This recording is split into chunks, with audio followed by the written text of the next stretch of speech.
Nós falamos aqui bastante sobre os 50 anos da relação entre Brasil e China. E eu acredito que os 2 próximos anos, essa parceria, essa relação vão se intensificar bastante. Pelo fato de que o Brasil, nesses próximos 2 anos, estará presidindo o BRICS. Todos aqui sabem o que me refiro. E também o Brasil estará presidindo no próximo, aliás, este ano, o G20, que vai se realizar no Rio de Janeiro. E, por fim, o Brasil vai estar realizando em Belém a COP30.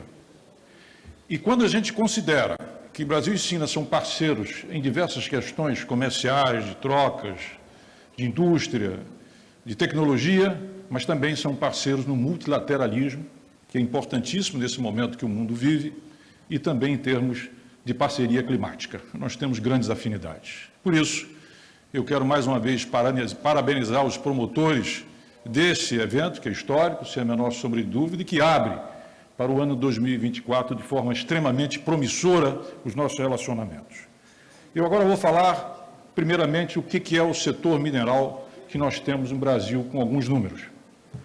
E passo a eles. Nós produzimos 1 bilhão e 400 milhões de toneladas no ano de 2022.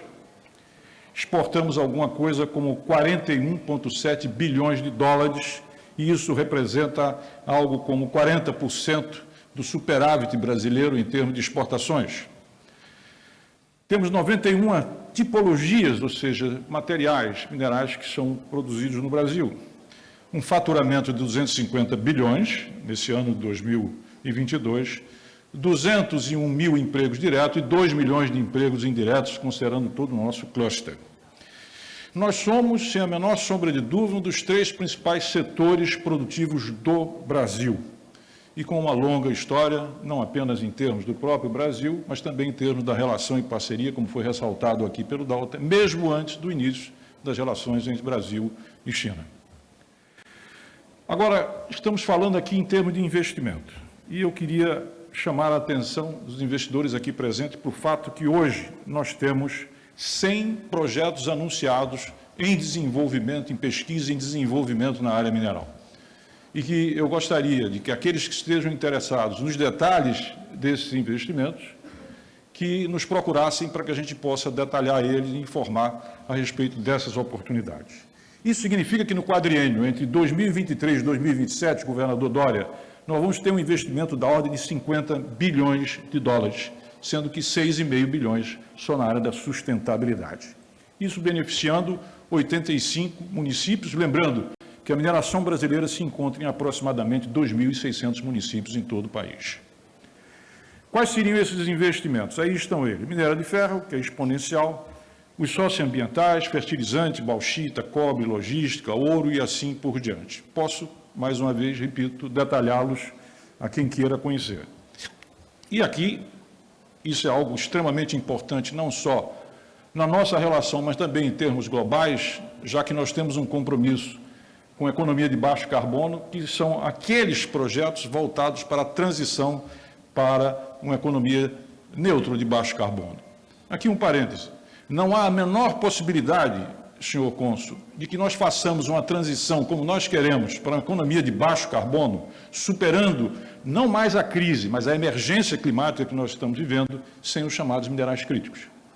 E, Fred, nesse aspecto não tem a menor sombra de dúvida que nós temos muito potencial e temos muito a construir em termos de parceria. Hoje, este é o resumo do que nós temos na parceria em termos minerais entre Brasil e China. E, evidentemente, que o carro-chefe é o ferro. Nós exportamos hoje para a China, número 1, soja e seus derivados, ou processados, com 37 bilhões de dólares, e, em segundo lugar, praticamente empatado, petróleo ou óleo bruto e, exatamente, a questão do ferro. Petróleo com 18 e ferro com aproximadamente 17 bilhões de dólares, o que dá uma expressão muito clara do que representa essa parceria. Aqui nós temos, esse quadro é muito interessante porque ele mostra a posição que a China tem em relação exatamente às tipologias minerais que nós somos parceiros e que nós exploramos no Brasil. No caso de ferro, a China está em primeiro lugar. No caso de manganês, em primeiro lugar. No caso do cobre, em segundo lugar. No caso do caulim, nós estamos em quinto lugar. E, em termos de revestimentos ornamentais, nós estamos em segundo lugar.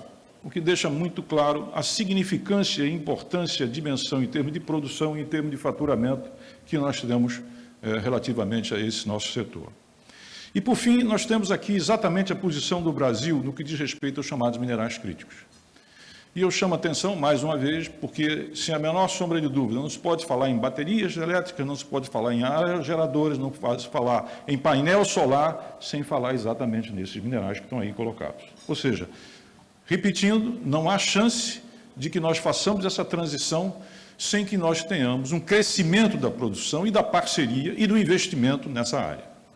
Só para pontuar especificamente essa questão, segundo a Agência Internacional de Energia, no ano 2022, Flávia, nós tivemos uma demanda de aproximadamente 320 bilhões de dólares em termos de minerais críticos ou minerais estratégicos, como se queira chamar.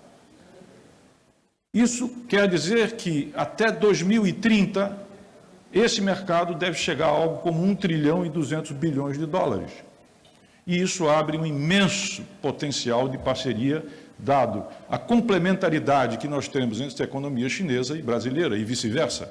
E nós estamos aqui exatamente preocupados e voltados para que haja um incremento dessas parcerias que são essenciais para os nossos dois países. Concluindo, e dentro do tempo, gostaria de ressaltar algumas coisas mais, governador, na área dos valores. Eu vou repetir. Nós temos uma parceria que tem meio século. E, como disse o Dalton, antes mesmo dessa parceria, nós já estávamos aqui através da Vale.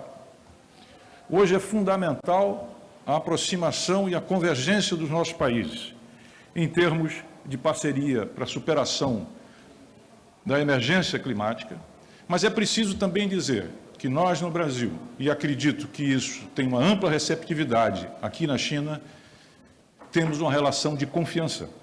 Uma relação de confiança que pode ser muito claramente colocada em termos, por exemplo, da relação que existe entre a CBMM e a produção de nióbio, o nosso principal mercado comprador de nióbio. Nós somos o maior produtor do mundo em termos de nióbio. Está aqui uma parceria também de aproximadamente 50 anos, Fred, sem até desnecessário falar na relação com a Vale.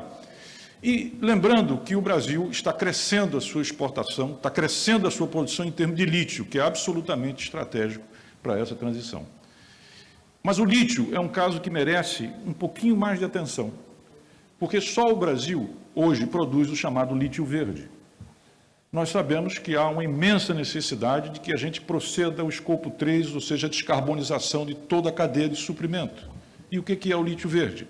O lítio verde significa dizer que a energia que é utilizada é renovável, significa dizer que a água que nós utilizamos lá é água de reuso, significa dizer que nós já não estamos mais lá trabalhando apenas ou exclusivamente com barragem, mas sobretudo com pilhas secas a esse respeito, e também dizer que a separação entre o estéril e o minério propriamente dito é feito não através de mecanismos, ou seja, de fórmulas químicas, mas de maneira mecânica. Ou seja, o Brasil não apenas tem um imenso potencial, não é, Chiquinho?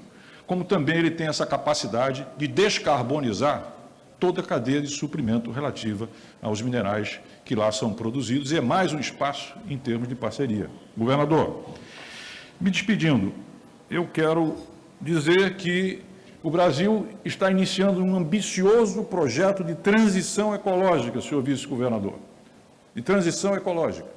E isso vai representar, o ministro Haddad vem trabalhando nesse sentido, um encaminhamento de recursos, de investimento e de políticas do Brasil voltada para essa transição, porque o futuro do Brasil está relacionado à procura de ser uma potência ambiental na área verde e com relações em termos de energia e também em termos de suprimento.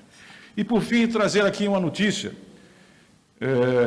em trabalho com a equipe do BNDES, do presidente Aloysio Mercadante, agora no primeiro trimestre, nós devemos estar tendo o lançamento de um fundo, um FIP, voltado exatamente para financiar pesquisa, na área mineral e desenvolvimento de projetos na área mineral. E estamos à procura de investidores que queiram participar, Fred, juntamente conosco, desse experimento que é da suma importância, senhora ministra, para todos nós e para o Brasil.